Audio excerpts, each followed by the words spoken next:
Hey everyone, welcome back. It's Moa, aka Swedish Whiskey Girl, and today we are going to try Glen Moray 12. Oh, my nose to start to itch. I think we're good.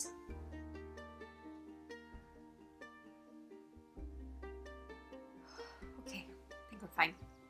Glen Moray 12.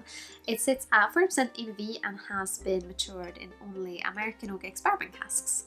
So yeah, I did try this yesterday at a live stream with Glen Moray, where I spoke to Ian, who is lovely and loves to chat about whiskey. So if you missed that, go check it out on their social media channels.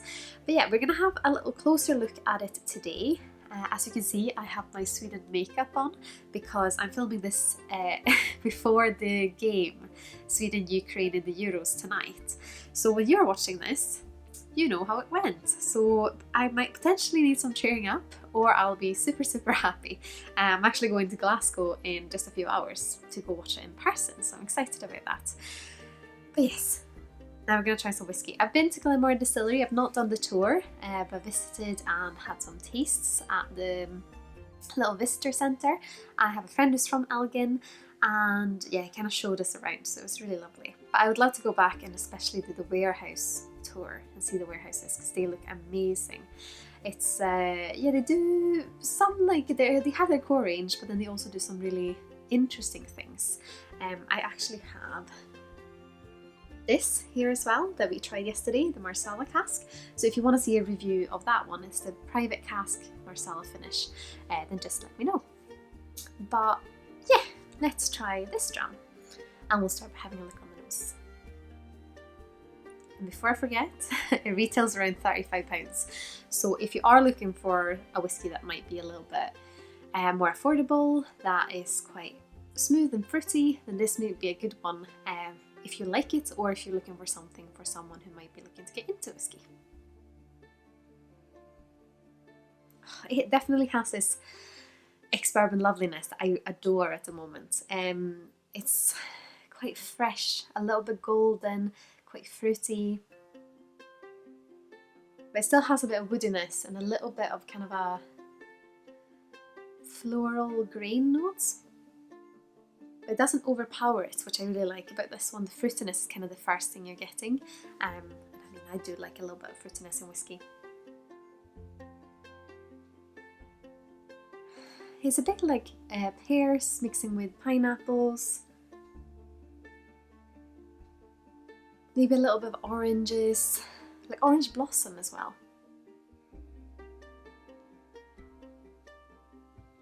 Apples. And today for me it has almost like a perfumed note.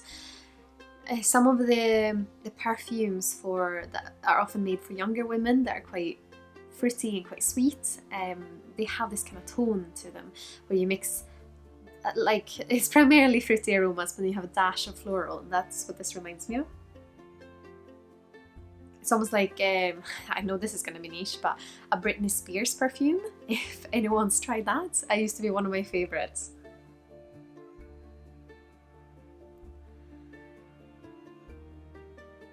But yeah, lovely notes, and I would say for sitting at 4%, you would expect it to be quite smooth. It does have a smoothness, but what I like about this one is that it doesn't fall flat, and for me it doesn't become boring because it still has a lot of things going on for it and a few different like directions, so it's not one dimensional. It's not just fruity, it also has the kind of the woodiness and the grain notes. So yeah, it's a lot of things. I also don't know if you've noticed, but in my last few videos I've tried to talk more into the camera, and I'm trying so hard, but I totally forget about it because I'm worried that something's going to go technically wrong, which is why I'm looking at my monitor, which is there. I'm trying because I know a lot of people have asked for me to do that, so I'm hoping to improve. I am working on it. But now we're going to have a little sip. Sláinte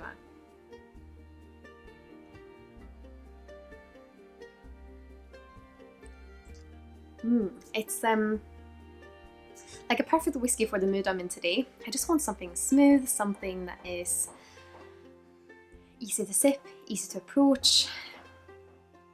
I could see myself just sitting chatting to friends, maybe having some food, and just having a dram, topping my glass up, having another dram. It's quite easy. has a little bit of a marzipan note for me today. It's that kind of slight nuttiness, which I think is the wood. It's just like a mixture between that grain element that almost feels a bit like cookie dough to me, and yeah, so it kind of comes together in that way. And then sweetness. Sweeter on the palate than on the nose, which absolutely makes sense because you can't taste smells, but the aromas that I associate with sweetness aren't so prominent on the nose. There's more this kind of fresh, fruity tone rather than the sweetness, but the sweetness comes through on the palate more for me.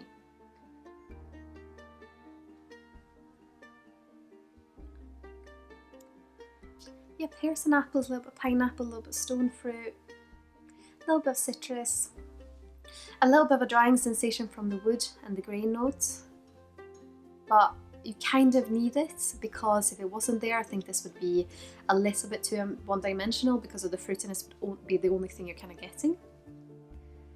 I mean, I haven't tried Glen Moray 12 in ages, and just retrying it and going, oh, this is exactly what I like. It's like a everyday sipper dram. It's that experiment yumminess that I really, really enjoy.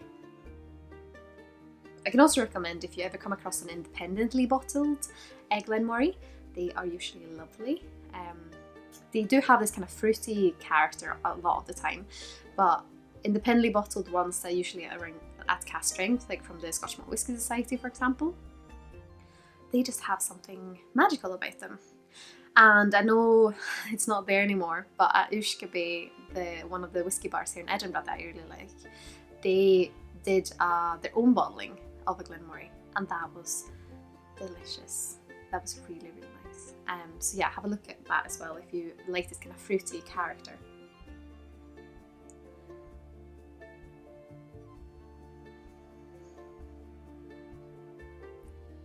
Very soft texture as well. A little bit of spice. I'm trying to figure out what that is. I think it's a little bit of a cinnamon spice for me.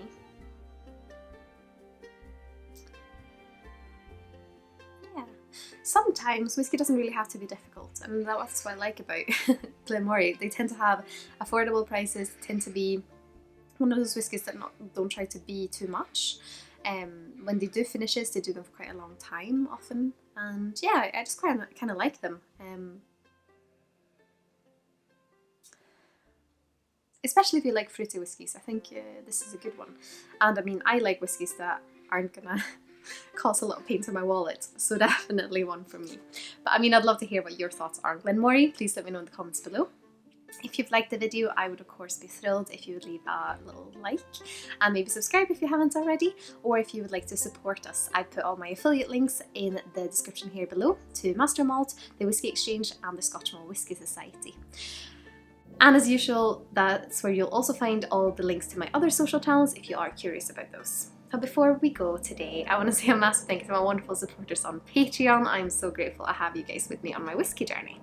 But I hope you all have a lovely day. I hope Sweden wins tonight. I will be... That's a plane. I don't know if you guys can hear it. It's very loud. I think we're good to go. Yeah, I hope Sweden wins tonight, and if we don't, I might be a little bit sad.